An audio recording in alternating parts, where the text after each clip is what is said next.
Hey guys, I'm Swati. Welcome to the Good Breed podcast by Zigly. I am your host and a dog mom, and today we're going to be talking about grooming.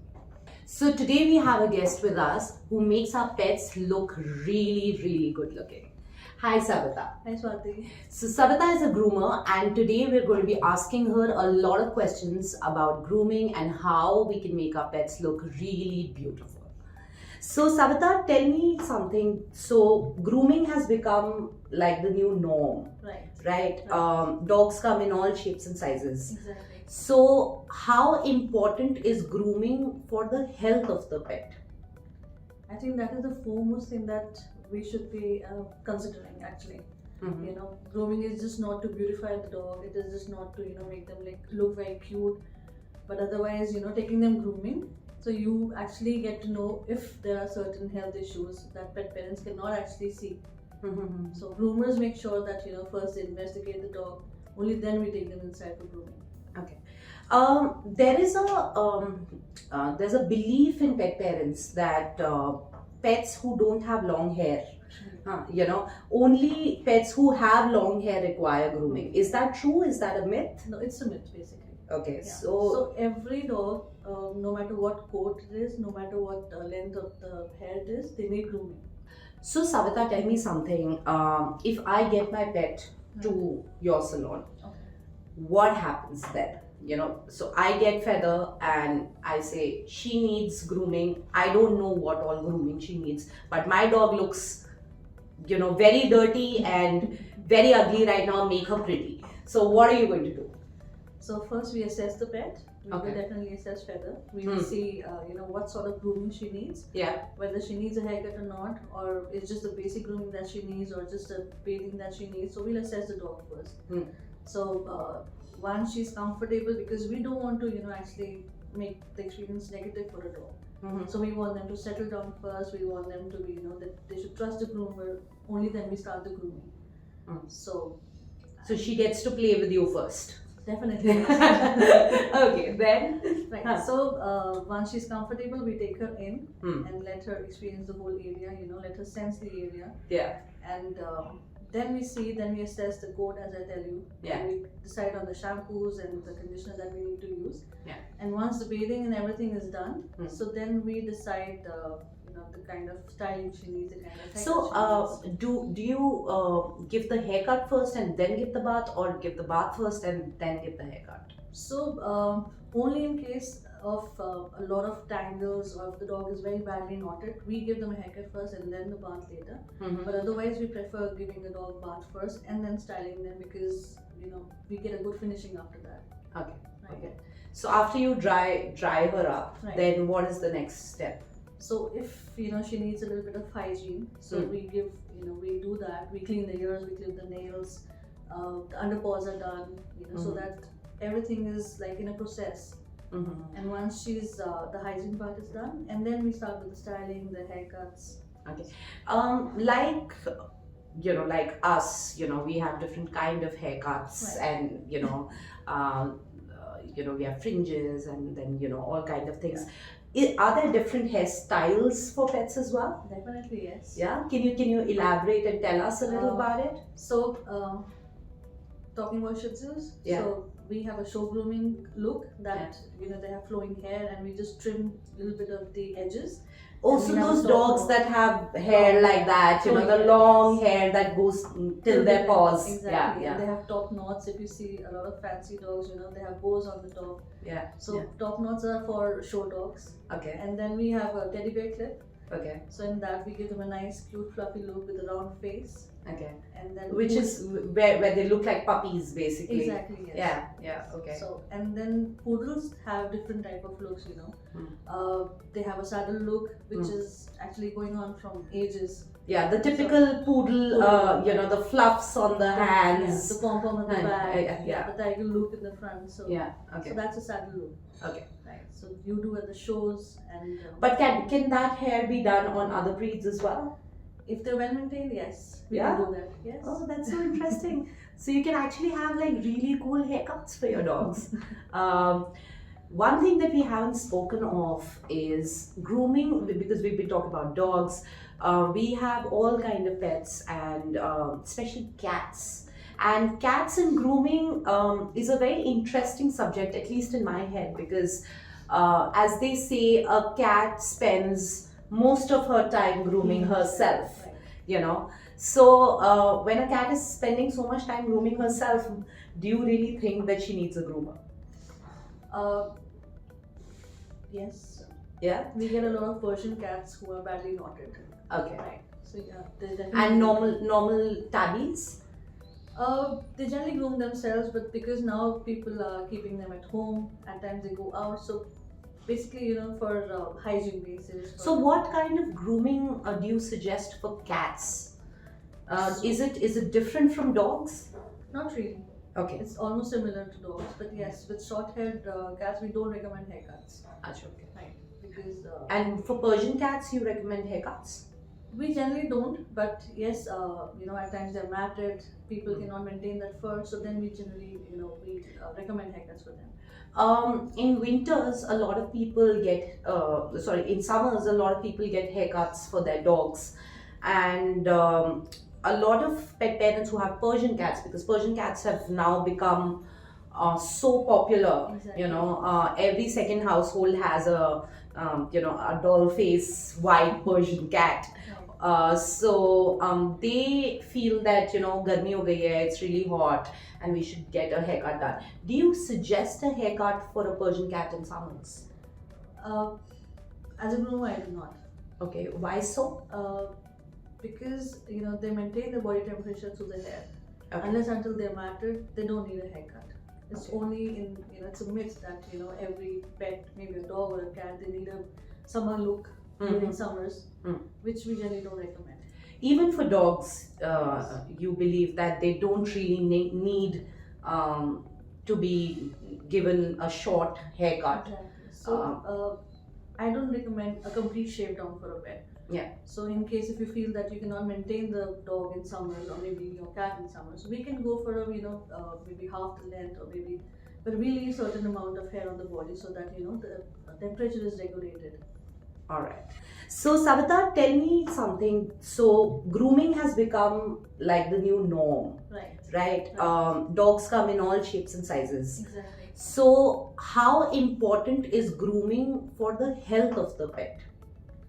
I think that is the foremost thing that we should be considering actually. Mhm. Grooming is just not to beautify the dog. It is just not to make them look very cute, but otherwise taking them grooming, so you actually get to know if there are certain health issues that pet parents cannot actually see. Mhm. So groomers make sure that first they investigate the dog. Only then we take them inside for grooming. Okay. There's a belief in pet parents that pets who don't have long hair, only pets who have long hair require grooming. Is that true? Is that a myth? No, it's a myth basically. Okay, Yeah. so So every dog, no matter what coat it is, no matter what length of the hair it is, they need grooming. another thing that people in such situations do is that they sedate the dog, right? And sedation comes with a lot of hesitation. Because a lot of pet parents feel कि अगर sedate कर दिया उठा नहीं तो health issues हैं. A lot of people don't know how much sedation is required for what breed, and एक Lhasa Apso के लिए अलग sedation होगी, एक German Shepherd के लिए अलग sedation होगी, quantity होगी. Do you recommend sedation for grooming? So I think in my 10-11 years of grooming experience, I've never worked on a sedated dog. So Okay. I've always handled the pet myself, whether it's the behavior, whether it's an aggressive one, whether it's a fearful one. So the way a groomer handles the pet is also very important. So, but if you really think that the pet needs to be sedated in case he's very anxious and he can harm himself, then probably the sedation should happen under a certified vet. Okay. Because there's certain risks involved in that. How often should a pet be groomed? This is a question that comes to us all the time, because I have had pet parents who are so finicky about cleanliness and they have their OCD and Right. you know they're like कि हम तो अपने dog को हर दूसरे दिन नहला देते हैं हाँ you know and then we have pet parents जो 6 महीने तक अपने डॉग को नहीं नहला रहे होते so how often should a dog or a cat be groomed you know in your opinion So in a gap of 15 days, yes. So Yeah. twice a month they should be groomed properly. Okay. And does this have to do anything with the breed or every breed should be groomed? Every breed, in fact. So you shouldn't be bathing them too frequently because then the body oil depletes in the hair. Mhm. You know, so the coat can become rough. They can lose their texture. Mhm. But after 15 days, you can actually groom them, and that can lead to a healthy coat, good skin, and obviously, you know, the health issues can also be taken care of. My next question to you, Savita, is that what are your tips for people who want to groom their pets at home? So, okay. So, I would request them to, first start brushing their dogs because, as I always say, that's like my mantra, you know, that's a cardinal rule. So, brushing is something that I would recommend pet parents to start since they start owning the pet. And they can use certain shampoos, but I would request them not to use scissors. I would request them not to use detangling tools because we've had a lot of cases where pet parents have tried to, you know, cut the tangles or probably cut the nails, and it just kind of end up in a very bad. Yeah. So just for information's sake, I would want to inform everyone who is listening to this right now is that if you have a pet at home and you feel that you want to cut the nails, please don't do it yourself because that unlike humans, dogs their nails have veins, right? So only a professional groomer knows where to cut and how to cut nails. So please don't do that yourself. If you want to cut nails, please go to Savita and she will do it for you, or go to a groomer, professional groomer, and do it at home. And also, like she said, please do not use detangling tools yourself because all those tools are meant for groomers who are trained to cut or detangle or take care of your dog in that way. So basic brushing is something that you can do at home. One concern that most pet parents have is hygiene areas. Right. Yeah. So is there something that they can do themselves to make sure, if they can't go to a groomer, for example? Right. So they can start by cleaning the ears. So mostly we have a lot of pets who come with a lot of ear infections, a lot of wax deposits. And then maybe the eye area. Furry dogs who got a lot of fur, so they tend to have long hair around the eye area. So they need to be cleaned up regularly so that you can avoid infections also. And how do you recommend cleaning eyes and ears? With a cotton, with a wet tissue, or an antibiotic, or something, like a paste, or what do you suggest? So for ears, we get a lot of ear solutions. Probably they can speak to the vet and they can get a solution. So maybe putting a couple of drops and then just wiping the ear with a cotton ball. And for your eye area, you can pet parents can actually just dab a wet cotton around the eye area, or a wet tissue can also help. Okay. And how regularly should eyes be cleaned? Because in my opinion, you should not clean eyes too much because the ducts get affected, right? Exactly. So maybe like twice a week. Twice a week. At least, yes. Twice a week. All right. One concern that most pet parents have with grooming is that they believe that there's a myth about the fact that pet grooming is very expensive. Is that true? See, we just go to a salon and cut our hair, so it's just the hair that needs to be cut. Here we're getting a complete dog for grooming. So if you're buying an expensive dog, spending a little on the dog shouldn't mind. They shouldn't mind that. So how expensive is grooming? Not really. It's not very expensive. Like a normal bathing starts from 600 to 700 for a long hair breed, and for groomers, it takes around an hour and a half to actually bathe them and dry them. Savita, so here we have all these instruments that you use, and they look pretty interesting, you know. Right. For pet parents, you know, they can't make the difference Exactly. between what is what.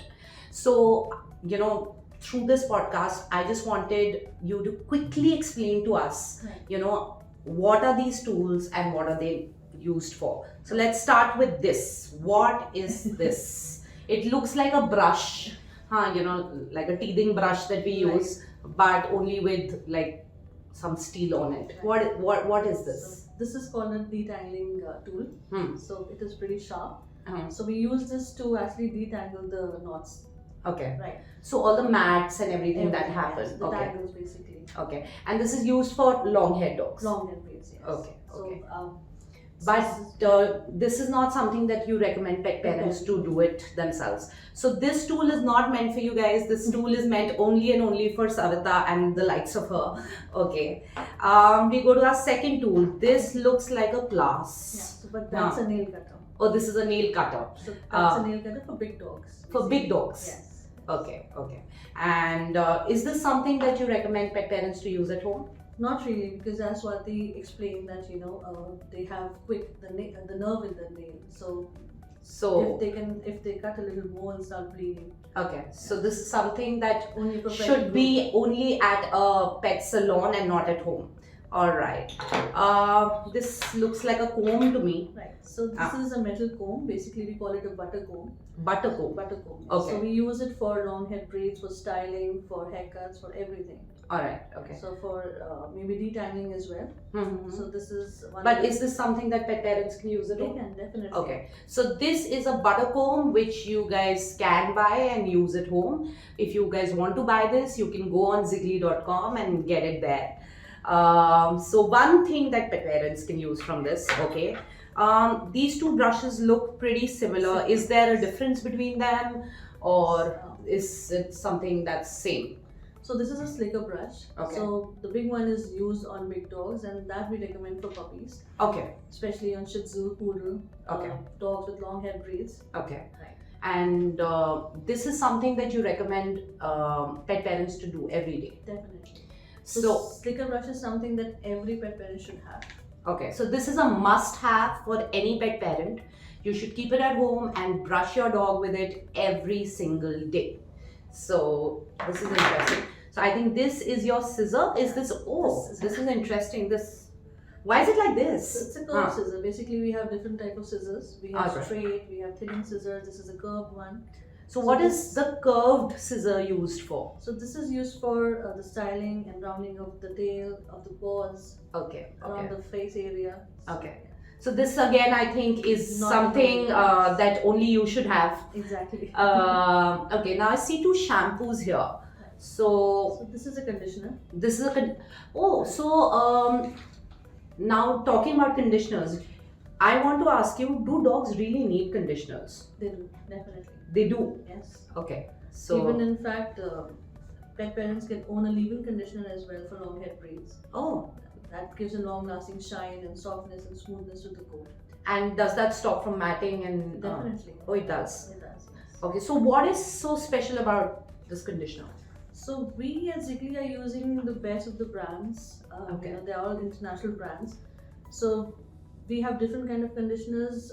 This is for a softer coat for maybe Shih Tzus or Yorkshire Terriers, and then we have the ones the oatmeal conditioner that is used for dogs that have more itching on the skin, that have sensitive skin.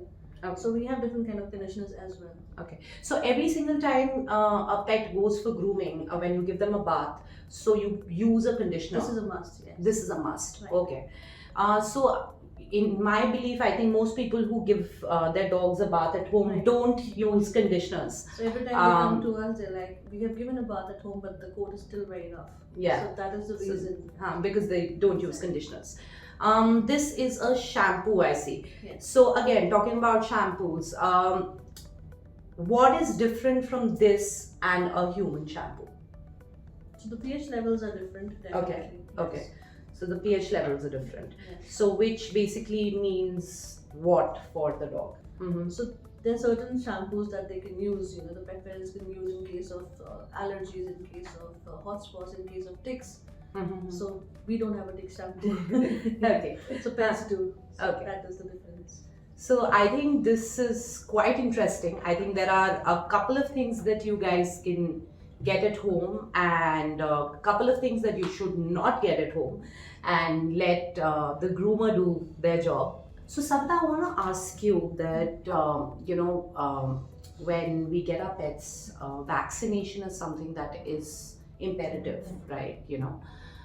Is it safe to get grooming done right after vaccination?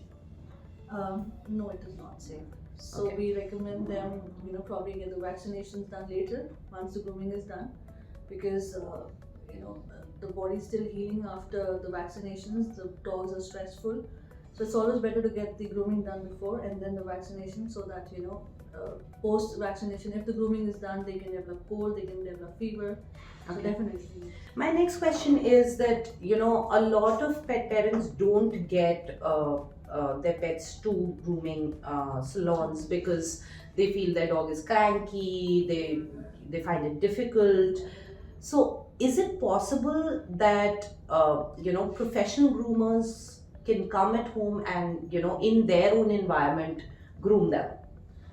Definitely, yes. So Yeah. at Zigly also we're providing at-home grooming services, and we have certified professional groomers with us. Mm-hmm. So definitely, yes, people who are very busy, people who are actually, we have senior pet parents as well who are not well, or they cannot take their pets to the salon, or certain pets, they have they're anxious, they're not socialized, and they have the fear of traveling. So for them, we have those services. So groomers basically come at your At home home. They and groom. get their entire instruments and everything and their own shampoos and everything. Everything. There's a proper kit that they carry, and everything in that kit is sterilized, sanitized, everything. Okay. Right. And they come and use your washroom and just give them a So bath. any space, maybe a washroom. In summers, we prefer covered space, so that the dog doesn't have heat stroke. Mm-hmm. So that is out. Well, that's really convenient, I think. So if you guys want to get home grooming done, you can go to zigly.com and book your service there. You don't have to take your pet anywhere. They will come with their kits, make your dog pretty, and go back. A lot of people ask me this, and people have seen it on the roads, people have seen it in their neighborhoods. There is a trend of grooming vans, which sounds very fancy, and a lot of people keep asking, what is a grooming van, Right. So I want to ask you, you guys do grooming vans? Yes, we do have a van. Okay, so what is a grooming van? What does it do? How is it convenient for pets and pet parents? Can you explain that a little? So, like the Western culture says, it's a mobile grooming van. It's Okay. a mobile grooming trend that we are following now. Mm-hmm. So, like at home grooming, like if you're busy or if you don't have much time, or maybe you don't have a vehicle to travel to the salon, so you can call in for the grooming van. So it's much more convenient for people who are busy, or maybe they don't have the time to take the dog to the salons, so they call in for the grooming vans. So basically, what a grooming van does is that all the grooming happens inside the van. Inside the van, yes. So it's well equipped. It has a tub. It has a table. All the equipments are there. We have. It has water. It has water, cold and warm, both water. Wow. It has air conditioning in it. Everything is there inside a van. So it's like a vanity van, Exactly, basically. yes. That's really interesting. So basically, if you want to get grooming done at home, but you don't want them to access your home, Right. you can get a grooming van, Right. and it can just stand outside your house and do everything Exactly, for you. yes. So at home, at times people have that apprehension that the place gets dirty or there's hair all around, so they can call in for grooming van. Well, that's actually a game changer, So if you want somebody to come and groom your pet, but you don't want them to come and use your washroom or your house, you can book a grooming van. It'll just come, it'll stand outside your house. The dog will go in the van dirty and come out pretty. I hope you enjoyed this episode. Stay tuned for the next episode because that's going to be very interesting. I'm Swati, your dog mom and your host. This is the Good Breed podcast by Zigly.